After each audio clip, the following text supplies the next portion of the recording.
Very good morning class. Last class में हम गोमोरिस constraint बनाने तक पहुंच गए थे।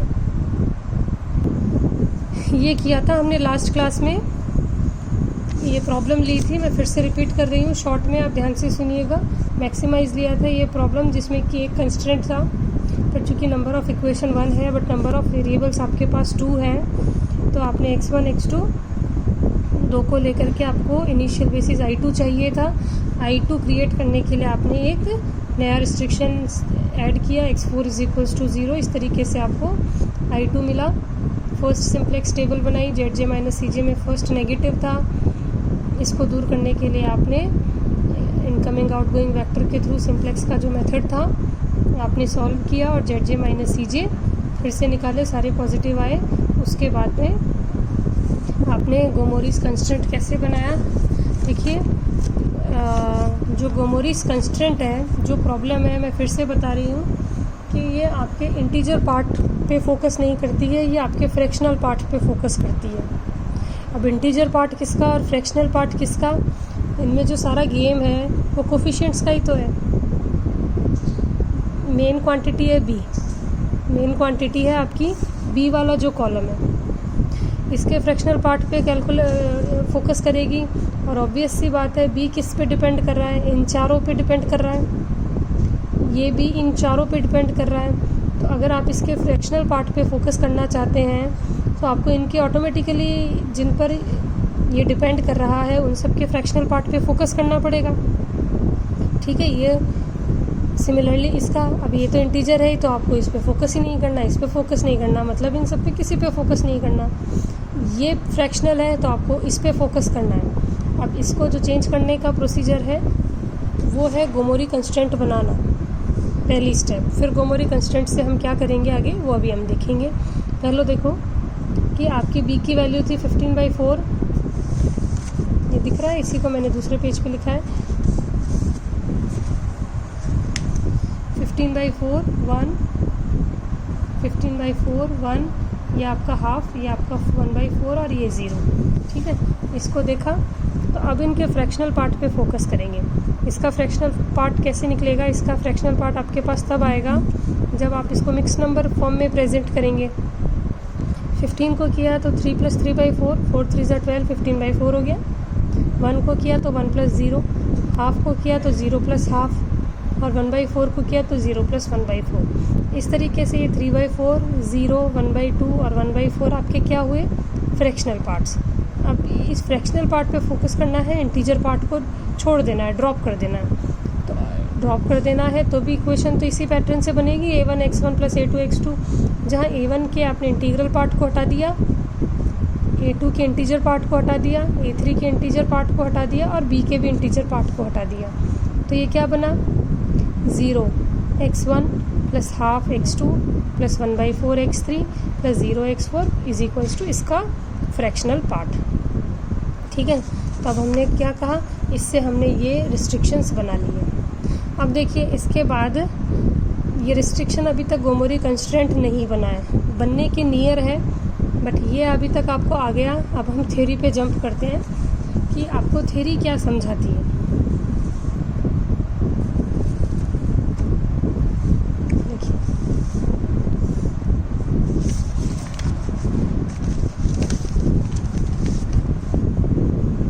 थ्योरी अब आपने यहाँ तक तो देख ही ली थी। देखिए बुक का प्रिंट थोड़ा सा लाइट है, इसलिए मैं इसको फोकस कर रही हूँ। आपको कोई प्रॉब्लम हो इन छोटी छोटी चीज़ों से रिलेटेड तो आप पर्टिकुलर मैसेज कर सकते हैं, नो इशू। बट समझ में आना चाहिए, समझने से कोई कॉम्प्रोमाइज़ नहीं होना चाहिए। इन रीजंस की वजह से अगर समझ में नहीं आए तो अपन इन चीज़ों को रिमूव करेंगे कैसे भी करके, बट प्राइम पर्पज़ आपका समझना है तो वो उसमें कोई कॉम्प्रोमाइज़ नहीं होना चाहिए, ठीक है। देखिए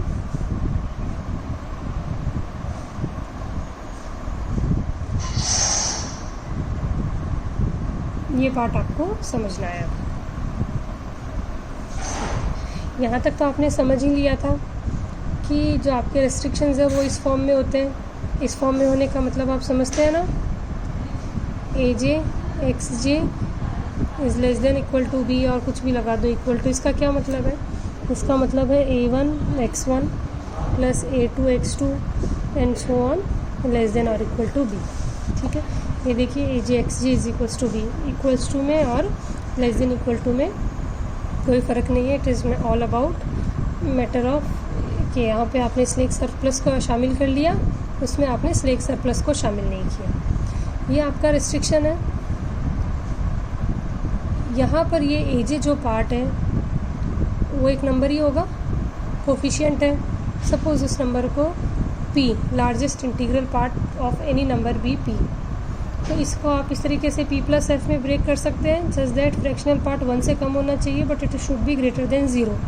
ये दोनों एग्जांपल हमने आपको बता दिए हैं कि कैसे -3.5 को आप -3 माइनस हाफ नहीं करेंगे, -4 प्लस हाफ करेंगे, अदरवाइज़ ये मिस्टेक आपके बिग प्रॉब्लम बन सकती है आगे। तो इस ए जे को सिंबॉलिकली मैं ऐसे लिख सकती हूँ,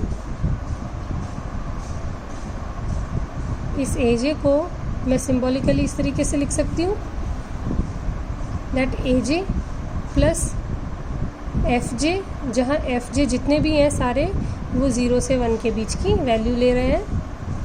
ठीक है, और बी को मैं कैसे लिख सकती हूँ, बी का इंटीग्रल पार्ट प्लस बी का फ्रैक्शनल पार्ट। ठीक है, अब देखिए where fi, fj and f represent the positive fractional part of aj and b। ठीक है, subtracting these values in 1, subtracting these values in 1 कौन सी इक्वेशन है? ये वाली है, subtracting नहीं substituting। तो देखो मैं लिख के बताती हूँ आपको।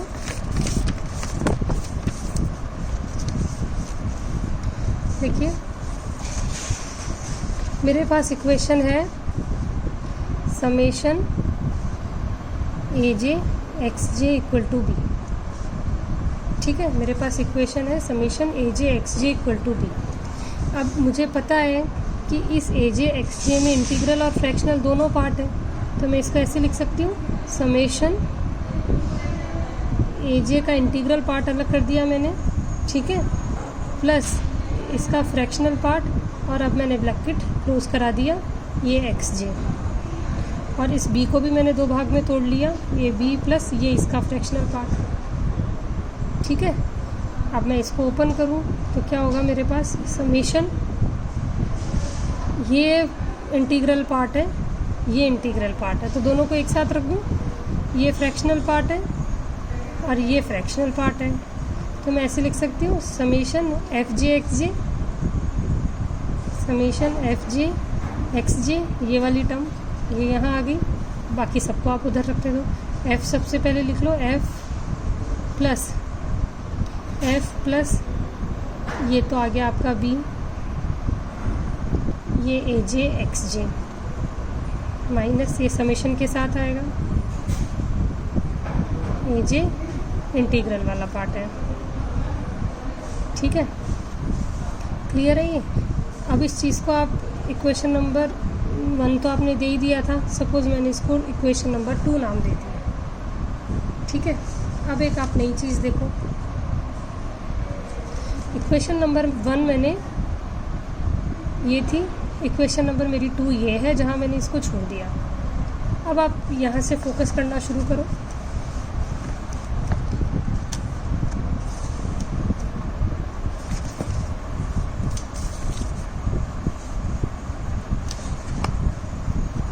देखो अब आप यहाँ से फोकस करना शुरू करते हैं, तो मैं ऐसे लिख रही हूँ, मैं अपना लिखने का पैटर्न चेंज कर रही हूँ क्योंकि एकदम स्ट्रेट लिखा नहीं जा रहा है। तो अगर आपको कोई प्रॉब्लम हो तो आप मुझे बताना। आप तो अपने मोबाइल को एंगल चेंज करके आराम से देख सकते हैं। मैं इसको इस तरीके से लिख रही हूँ, ठीक है। कोई प्रॉब्लम हो तो आप मुझे बता देना। पहली मेरे पास ये वाली इक्वेशन आ गई,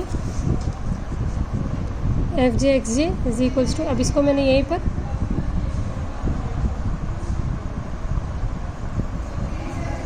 इसको मैं यहीं पर ड्रॉप कर देती हूँ। नेक्स्ट देखिए आप,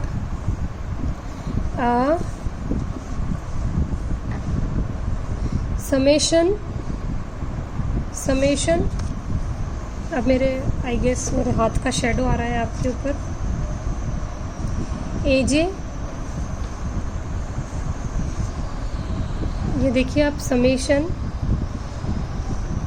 AJ प्लस FI वाली जो टर्म है XJ इक्वल टू B, ये किसके बराबर है? ये बेसिकली इसी के बराबर है, summation AJ XJ equal to B। अगर मैं इस AJ को मैं ब्रेक करती हूँ तो AJ प्लस FI में ब्रेक करूँगी, क्योंकि AJ क्या है? इसका इंटीग्रल पार्ट, और FJ क्या है? ये J है। FJ क्या है? इसका फ्रैक्शनल पार्ट। तो मैं इसको इस तरीके से ब्रेक कर सकती हूँ। जब मैंने इसको ब्रेक किया तो अब मैं इसको ओपन कर सकती हूँ, summation AJ XJ plus summation FJ XJ is equals to B। इसको ओपन किया। अब इसमें इम्पॉर्टेंट पार्ट ये देखिए आप कि ये जो क्वांटिटी है ये हमेशा पॉजिटिव रहेगी। क्यों पॉजिटिव रहेगी? क्योंकि जितने भी फ्रैक्शनल पार्ट्स हैं आपने उन पे पहले ही शर्त लगा दी है कि जो फ्रैक्शनल पार्ट है ये 0 से 1 के बीच में होगा हमेशा। जो फ्रैक्शनल पार्ट है वो आपका हमेशा 0 से 1 के बीच में होगा। तो ये इस पॉजिटिव क्वांटिटी को अगर मैं हटा देती हूँ तो ये वाली जो साइड है ये कुछ शॉर्ट हो जाएगी। तो मैं उसको ऐसे लिख सकती हूँ, summation AJ XJ will be less than और इज इक्वल्स टू B। लिख सकती हूँ, ये देखिए यहाँ पे summation AJ XJ will be less than is equals to B। Why? Because summation FJ XJ is always positive. Correct? आगे देखिए,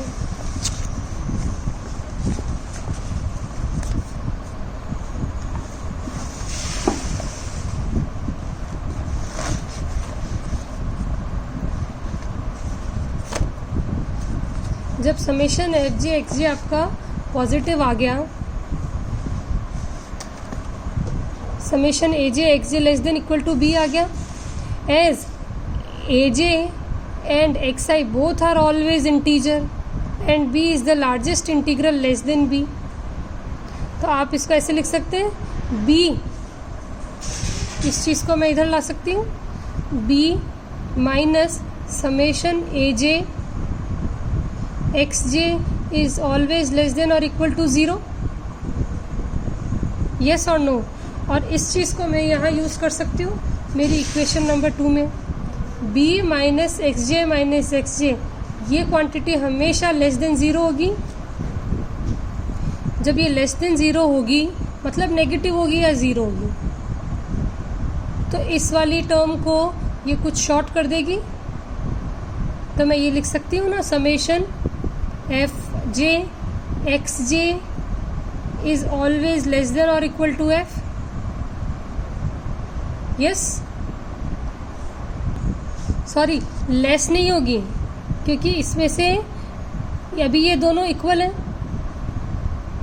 तो जब आप में इसमें से किसी क्वांटिटी को शॉर्ट करा दोगे तो ये साइड शॉर्ट हो जाएगी, तो ये साइन आएगा FJ XJ is always greater then F। आप यहाँ पे देखिए, यहाँ तक आ गए आप, summation FJ XJ is always greater then F। अब आप देखिए, मैं जूम कर रही हूँ फिर से,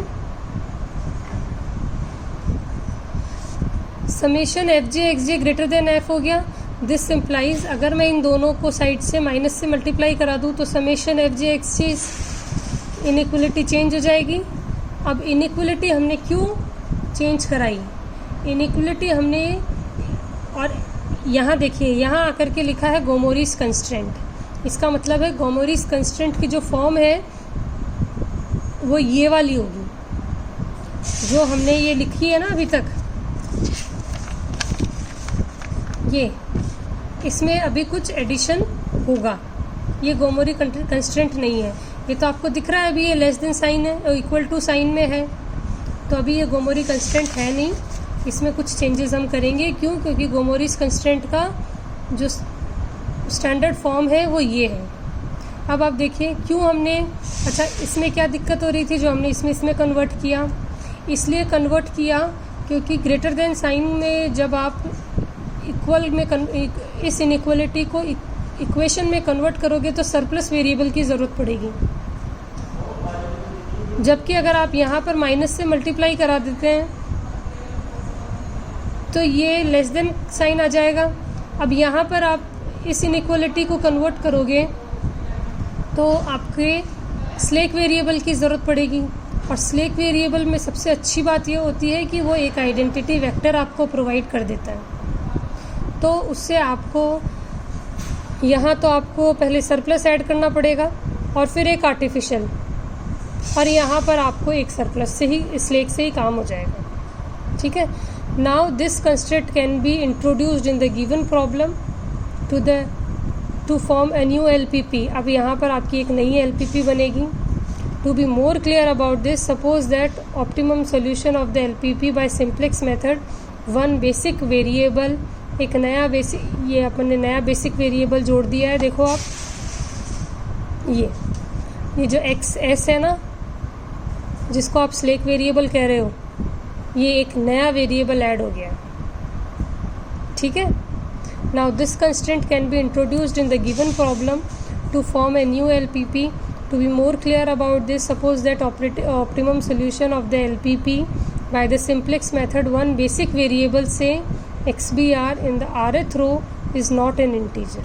अभी हम करेंगे इसको, इस वाले पार्ट को। ठीक है, अभी हम क्वेश्चन पे वापस जंप करते हैं कि ये जो गोमोरी कंस्ट्रेंट आपने यहाँ पे पढ़ा है उसको यहाँ से कैसे रिलेट करते हैं। देखिए अब मैं कंस्ट्रेंट लिखती हूँ जो अपन ने लिखा था। देखो जब आपने ये कंस्ट्रेंट बनाया 0x1 + ½ x2, अब यहाँ पर देखो ध्यान देने वाली बात है बहुत, क्योंकि बुक्स में ये लिखी भी नहीं है, बुक्स में डायरेक्ट किया हुआ है। जैसे सपोज अपन ने ये x1 पहली रो के लिए बनाया ना, ठीक है, x1 के लिए ये जो बन रहा है ये x1 की लाइन थी और ये x2 की लाइन थी। ठीक है, ये जो भी चेंजेस किए थे अपन ने ये x1 के लिए थे ना, तो x1 के कोफिशिएंट को हमें 0 नहीं मानना है। अगर इसकी जगह अपन ने x2 वाला लिया होता तो अपन x2 के कोफिशिएंट को 0 नहीं मानते।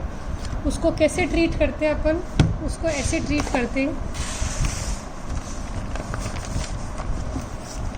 कि मैं उसको ऐसे लिखती, x1 इधर से ही लिख रही हूँ मैं, देखो x1 0 नहीं मान रही हूँ मैं, 1 मान रही हूँ। Suppose 0x1 + ½ x2 + 1/4 x3 + 0x4 = 3/4। और इसको मैं ऐसे लिख सकती हूँ x1 + ½ x2 + 1/4 x3 बस = 3/4। इस तरीके से लिख सकती हूँ मैं। और 1/2 x2 + 1/4 x3, इसको मैं उधर ले जाऊँ तो ये क्या हो जाएगा, 3/4 माइनस का x1, या मैं इसको ऐसे लिख दूँ 1/2 x2 + 1/4 x3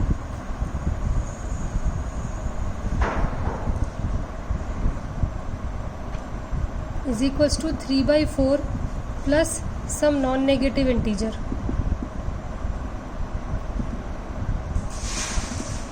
ठीक है, अब देखो क्या होगा कि ये नॉन नेगेटिव इंटीजर है, तो इसके साथ में इसके जो बचे हुए जो इंटीग्रल पार्ट थे ना, जैसे x2 का भी इंटीग्रल पार्ट कुछ था, मान लो x3 का भी कुछ था, b का भी कुछ था, 15/4 है, आपने उस सबको छोड़ करके आए हो, आप इधर इसको रख रहे हो फ्रैक्शनल पार्ट को, बाकी सबको आप इधर लेके आ गए हो। तो ऑब्वियसली ये साइड ग्रेटर है क्योंकि आपने इस साइड से कुछ माइनस कर दिया है आपने, तो ये वाला पार्ट ग्रेटर है कि नहीं है। तो मैं ये लिख सकती हूँ 1/2 x2 + 1/4 x3 is always greater than equal to 3/4 लिख सकती हूँ। अभी भी ये गोमोरी कंस्ट्रेंट नहीं बनाया, क्यों? क्योंकि गोमोरी कंस्ट्रेंट था वो आपका था summation F J x J is less than और माइनस का F J x J is less than और इक्वल टू माइनस का ये आपका जो एफ है, करेक्ट, यही था। यस, ये देखो माइनस का F J x J is less than और इक्वल टू माइनस का एफ। तो जब आप इस फॉर्म में पहुंचोगे तब आप इसको कहोगे। इसके लिए मुझे क्या पढ़ना पड़ेगा, माइनस का 1/2 x2 माइनस का 1/4 x3 इज़ लेस देन और इक्वल टू माइनस का 3/4।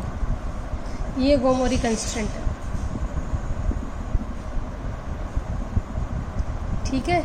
ये रिलेट तो इसी से हो रहा है जिसको मैंने पहले कहा था गोमोरी कंस्टेंट, बट इसमें आप देख सकते हो इसके सारे जो इंटीग्रल पार्ट्स है उसको हम इधर लेके गए हैं, माइनस किया है, लेस देन साइन किया है, फिर उसको सबको माइनस से मल्टीप्लाई करवा करके इस लेस देन साइन तक पहुँचे हैं, तब जा कर के ये गोमोरी कंस्टेंट बना है। अब इस गोमोरी कंस्टेंट में आप एक स्लेक वेरिएबल जोड़ेंगे, ठीक है। स्लेक वेरिएबल को गोमोरी से भी दिखाते हैं, किसी से भी दिखा दो, मैं ऐसे दिखा सकती हूँ। मान लो कि माइनस का हाफ x2 माइनस का 1/4 x3 एक नया स्लेक वेरिएबल जोड़ूँ जिसको मैं बोलूँ x Gomory 1। This is equals to minus का,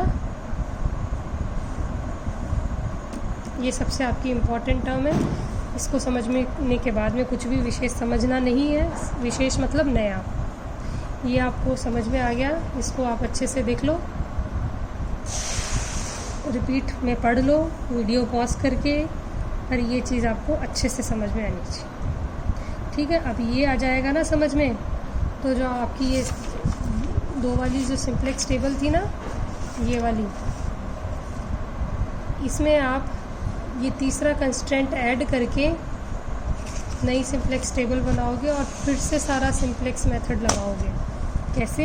ऐसे देखो, एक मैं बता देती हूँ, नेक्स्ट में मैं आपको आप पे छोड़ूंगी कि आप खुद से करेंगे। पहला कॉलम आपका C B, B X B, small B, y1, y2, y3, y4, ठीक है, और yg1, ठीक है। इसकी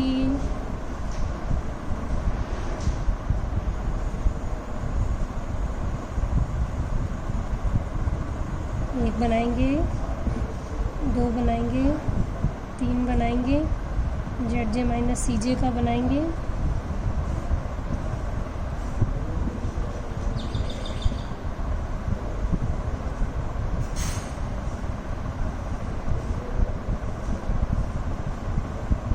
ठीक है। एंट्रीज डालेंगे, अल्फ़ा 1 और अल्फ़ा 4 तो आपके पास था ही। जो तीसरा वेरिएबल है yg1, इससे भी आपको पता है ना 001 बन रहा है, तो ये भी आपका बेसिस में एंटर हो जाएगा। इसकी वैल्यू अल्फ़ा 1 की 1, इसकी 0, इसकी कॉस्ट 0 रहेगी, क्योंकि ये है तो स्लेक वेरिएबल ही। x1, x2, xg1, इसकी वैल्यू 15/4, इसकी 0, इसकी माइनस का 3/4। माइनस 3/4 कहाँ से लिया है? यहाँ से, ठीक है। ये सारे नए बनेंगे। x1 का कोफिशिएंट 0, x2 का -½ x3 का -½ x4 का -1/4 x4 का 0 और xg1 का 1, ठीक है। 1 0 0, y2 का 0 माइनस का ½ y2 का ½ और 0, y2 का है ½ 0 माइनस का ½ ठीक है। y3 का 1/4 0 माइनस का 1/4 y4 तो बेसिस में है तो 0 1 0, और ये भी बेसिस में है तो इसकी एंट्री 0 0 1। ठीक है, अब इम्पॉर्टेंट बात क्या है? अब इम्पॉर्टेंट बात ये है कि जेड जे माइनस सी जे भी निकाल लेते हैं, फिर देखते हैं। जेड जे माइनस सी जे y1 के लिए तो 0 आएगा क्योंकि बेसिस में है, इसके लिए 5/2, इसके लिए 1/4, क्योंकि 0 हो जाएगा, ये रह जाएगा। ठीक है, और इसके लिए 0 और इसके लिए 1। ठीक है, इनको आप कैलकुलेट कर लेना और देख भी लेना कहीं दिक्कत आ रही हो तो। ऊपर वैल्यूज़ हैं -1, -2, 0 0 और 0। ठीक है, तो Z J minus C J all positive, that means ये तो ऑप्टिमम सोल्यूशन हो गया। ऑप्टिमम सोल्यूशन हो गया मतलब ये आपके आंसर हो गए कि x1 equal to this, x2 equal to this, x3 equal to this, xg1। But problem क्या है, ना तो आपको वो आपका ऑप्टिमलिटी मिला है अभी तक, और दूसरी समस्या ये और आ गई कि ये माइनस आ रहा है, जबकि बी में कभी माइनस आ ही नहीं सकता। अब जब बी में कभी माइनस नहीं आ सकता और बी में माइनस आ रहा है तो इसको या तो रिमूव करने का तरीका है या नहीं है। रिमूव करने का तरीका डुअल सिंप्लेक्स मेथड है, बस उसकी शर्त है कि जेड जे माइनस सी जे सारे ऑल पॉजिटिव होने चाहिए। हाँ, ये हो रहे हैं तो आप डुअल सिंप्लेक्स अप्लाई करके इसको पॉजिटिव बनाओगे। ठीक है, तो आप इस टेबल को समझो आज के लिए।